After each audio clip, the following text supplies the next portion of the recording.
नमस्कार दोस्तों, उम्मीद है आप लोग की सेहत अच्छी होगी, आप लोग अच्छे होंगे। अगर आपने मेरे पुराने वीडियोस देखे हैं या देख रहे हैं, अगर आपको वो पसंद आ रहे हैं तो कृपया उन्हें लाइक कर दीजिए और इस चैनल को सब्सक्राइब कर दीजिए ताकि भविष्य में और भी इस प्रकार के ज्ञानवर्धक और अपडेट्स आपके समक्ष समय-समय पर आते रहें। तो दोस्तों आज मैं एक जजमेंट लेकर आया हूँ, ये बहुत रिसेंट जजमेंट है। ये 5 अगस्त 2021 की जजमेंट है। ये माननीय हिमाचल प्रदेश हाई कोर्ट ने पास की थी, शिमला ब्रांच बेंच ने।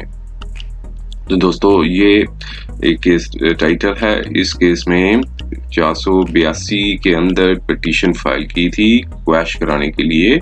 498 ए और 120 बी आईपीसी की जो धाराएं लगी थी, वो जो मतलब जो एफआईआर फाइल हुई थी उसको क्वैश कराने के लिए मदर एंड फादर लॉ ने पिटीशन फाइल की थी अगेंस्ट रेस्पोंडेंट, मींस जो उनकी डॉटर इन लॉ थी। उन्होंने एक 482 मतलब कंप्लेंट लॉन्च की थी against the father in law और मदर इन लॉ के अगेंस्ट। तो ये उनकी कुछ एलिगेशंस हैं। एलिगेशंस के बाद थोड़ा सा हम इन डिटेल्स में नहीं जाते हैं, बस सिर्फ उन्होंने बताया कि मैरिज हुई थी, मैरिज के बाद जो थोड़ा सा उन्होंने एलिगेशंस लगाई हैं, और जो एलिगेशंस लगाने के बाद हम सिर्फ कोर्ट की एनालिसिस और रीजनिंग पे जाते हैं। देखिए, अब कोर्ट जो भी वर्डिक्ट देती है उसको एनालाइज करती है और रीजन करती है। खासकर अब 482 में इन्होंने बहुत, माननीय हाई कोर्ट ने एक एनालिसिस भी कर दिया है और उसके आधार पे अपना निर्णय दिया है। तो देखिए, उन्होंने जो एनालिसिस किया है अपनी जजमेंट में, तो ये बताया है कि कंप्लेनेंट ने खुद कहा है कि जो उनके हस्बैंड हैं वो मनी नहीं देते हैं, लेकिन और जिसकी वजह से वो सस्टेन नहीं कर सकती है। इट मीन्स कि वो वेल्दी लेडी नहीं है। फिर एलिगेशंस ये बताती हैं कि father in law mother in law ने शादी की इसलिए शादी करवाई उनकी कि वो प्रॉपर्टी को ग्रैब कर सकें। ये उनकी एलिगेशंस थी कंप्लेनेंट की। माननीय हाई कोर्ट ने एनालिसिस किया। फिर आगे उन्होंने एनालिसिस ये किया कि कंप्लेनेंट ने कहीं नहीं लिख रखा है, कोई हिंट नहीं दिया है कि कौन सी प्रॉपर्टी जो है वो ओन करती है। आगे बताया फिर कि एलिगेशन ये बताया है कि उन्होंने अपनी एलिगेशन में लिखा कि वो अपनी डिफिकल्ट है, उसको काफी सस्टेन नहीं कर सकती, वो बहुत मुश्किल पे रह रही हैं। तो ये कहते हैं कि ये इनका कॉन्ट्राडिक्टरी स्टैंड है। एक तरफ कह रही है कि प्रॉपर्टी है तो दूसरी तरफ सस्टेन नहीं कर सकते, ये उनका कॉन्ट्राडिक्टरी स्टैंड है। फिर कहा कि कंप्लेंट के अवर्डमेंट ने लिखा कि मैरिज हुई थी सो एंड सो डेट को और 5 दिन के बाद उनके हस्बैंड छोड़ के चले गए, और फिर साथ में कह रही हैं कि वो डिसाइड कर रही हैं अपने पेरेंट्स के साथ। तो एलिगेशन फिर साथ में लिखा कि एलिगेशन ये लगाई उन्होंने कि father in law mother in law ने फोन नंबर नहीं दिया, जिसकी वजह से जो मतलब हस्बैंड का फोन नंबर नहीं दिया, जिसकी वजह से जो है क्रूरल्टी हुई है 498 की और एक क्रिमिनल कॉन्स्पिरेसी हुई है। तो फिर कोर्ट ने आगे बताया कि एलिगेशन जो है वो बहुत जनरल इन नेचर है, और फिर उसके आधार पर बताया कि अगर एलिगेशंस को एफआईआर की फेस वैल्यू में भी लिया जाए तो ये केस नहीं बनता है पिटिशनर के खिलाफ। तो और फिर साथ में कहा इसमें कमेंट दिया कि कंप्लेंट जिनकी जो भी इनके पर्सनल है, तो वो कहते हैं कि वो इन्वॉल्व कर रहे हैं फादर इन लॉ को और मदर इन लॉ को बाय मेल लेवलिंग एलिगेशंस, और सच इसकी वजह से इस एलिगेशंस की वजह से 498 केस का केस नहीं बनता है।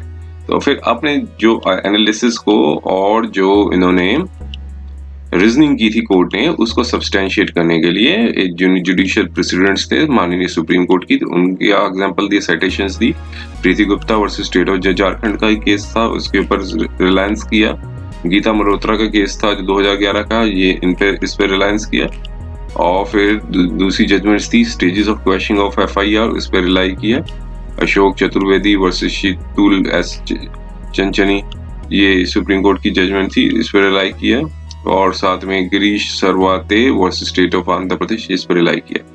अब फिर जुडिशियल प्रेसिडेंट्स हुए थे जो क्वेश्चन के, उसके ऊपर रिलाई किया। जो R K. Kapoor versus state of Punjab था, इस जजमेंट के ऊपर उन्होंने रिलाई किया। प्रेसिडेंट्स अपनी जजमेंट में लिखा है सारा कंटेंट्स को।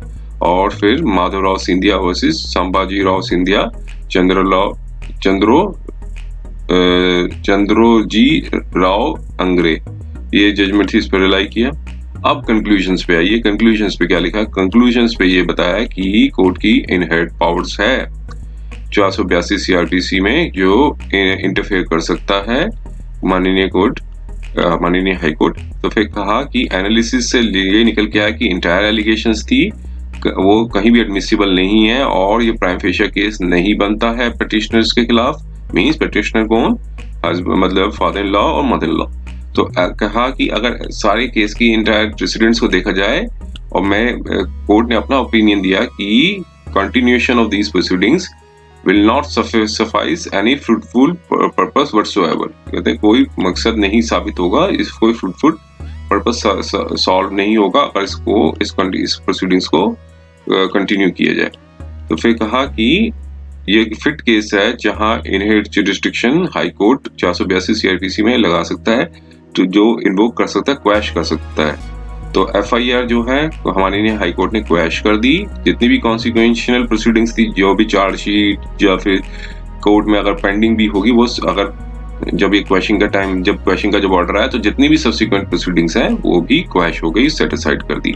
अगर कहा कि बेल बॉन्ड्स थे वो भी कैंसिल्ड हो गए और डिस्चार्ज कर दिए और सारी पेंडिंग एप्लीकेशंस क्लोज्ड हो गई। तो देखिए ये था माननीय हाई कोर्ट का जो फैसला। देखिए आप फैसला देते समय ये जुडिशियल डिस्क्रिशन की पावर यूज की है माननीय कोर्ट ने। अब जुडिशियल डिस्क्रिशन जो भी करती है माननीय कोर्ट, उन्होंने अपना एनालिसिस किया पहला और रीजनिंग दी, और फिर इसके बाद जुडिशियल प्रेसिडेंट्स को सब्सटेंशिएट किया, फिर बाद में अपना कंक्लूजन दिया सर एक एक पॉइंट के ऊपर। तो ये था माननीय हाई कोर्ट का, हिमाचल प्रदेश हाई कोर्ट का फैसला, जो कि फादर इन लॉ के पक्ष में गया और जो मदर इन लॉ थी उनके पक्ष में गया। तो दोस्तों ये तो था माननीय हाई कोर्ट का फैसला का। लेकिन अब कई स्टेट्स में ये भी देखा गया है कि ये सिर्फ इस ग्राउंड्स पे जो पिटीशन है डिसमिस कर दी जाती हैं, वो कहा जाता है कि एलिगेशंस लगी हुई हैं और एलिगेशंस को आप ट्रायल में फेस कीजिए। तो ये हर स्टेट्स, अपनी स्टेट्स की जो हाई कोर्ट्स हैं उनका अपना एक जुडिशियल डिस्क्रिशन होता है। अगर जुडिशियल डिस्क्रिशन जो है एक्सीड्स कर जाता है, एरोनियस है और एक्सेस मतलब एक्सीड्स कर जाता है, जो तो फिर उसके लिए फिर सिर्फ एक ही मात्र उपाय बचता है, स्पेशल लीव पिटीशन डालने का, जो कि सुप्रीम कोर्ट में डाली जा सकती है। तो जुडिशियल डिस्क्रिशन की कोई यूनिफॉर्मिटी नहीं है। कोर्ट्स जो हैं वो अपने अपने जो मतलब पावर्स का इस्तेमाल करती हैं और अपने लेवल से देखती हैं। अब कई केसेस सेम होते हैं, उसमें डिसमिस भी हो जाती हैं, और कई केसेस को आपके साथ समक्ष केसेस आए हैं इसमें अलाउ भी हो जाती हैं। तो किसी हर केस के जो फैक्ट्स हैं वो अलग होते हैं, और कोर्ट्स जो हैं वो अपना जुडिशियल डिस्क्रिशन किस आधार पर यूज करती हैं वो सब देखने का हर केस के ऊपर डिपेंड करता है। तो उम्मीद है ये आपकी ये वीडियो आपके लिए काफ़ी ज्ञानवर्धक रहा होगा। इससे आपके डाउट्स काफ़ी हद तक सॉल्व हुए होंगे। अगर ये वीडियो पसंद आया है तो कृपया इसको लाइक कर दीजिए और चैनल को सब्सक्राइब कर दीजिए, ताकि भविष्य में और भी इस प्रकार के वीडियोस आपके समक्ष समय समय पर आते रहें। समय देने के लिए बहुत बहुत धन्यवाद।